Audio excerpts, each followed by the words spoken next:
मुंबईतील धारावीत तरुणाच्या हत्येनंतर संपूर्ण धारावीत तणावपूर्ण वातावरण। संतप्त नागरिकांकडून काही दुकानांची तोडफोड तर अंत्ययात्रेवेळी वाढला तणाव।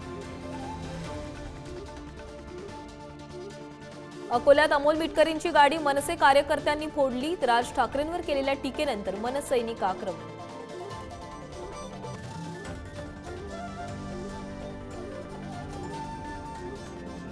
वरळीत आदित्य ठाकरेंनी बेकायदेशीर बांधकाम केल्याचा मनसेचा आरोप। मनसैनिक आणि ठाकरेंच्या शिवसेनेचे कार्यकर्ते भिडले। माझ्या सुनेला चित्रा वाघ यांनी भडकावलं, विद्या चव्हाण यांचे गंभीर आरोप। तर त्यांची सून शरद पवारांकडे जाऊनही सुनेला न्याय मिळाला नाही, चित्रा वाघ यांचं प्रत्युत्तर। मराठा आरक्षणाचा प्रश्न पंतप्रधान मोदींनी सोडवावा, त्यांच्या निर्णयाला पाठिंबा असल्याची उद्धव ठाकरेंची भूमिका।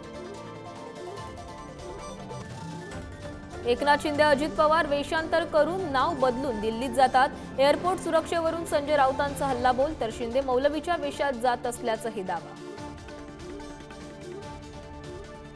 विशाळगड आंदोलन प्रकरणी राज्य सरकारचं अजब उत्तर। तोडफोडी दिवशी पावसामुळे दृश्यमानता कमी असल्यानं कारवाईत अडचण, सरकारी वकिलांच्या उत्तराची चर्चा। उरण हत्याकांड प्रकरणातील आरोपी दाऊद शेखला कर्नाटकमधून अटक। आरोपीवर 2019 मध्येही पॉस्को अंतर्गत गुन्हा दाखल। मुलीची छेडछाड काढल्याप्रकरणी गुन्हा, आरोपीला फाशी देण्याची मागणी।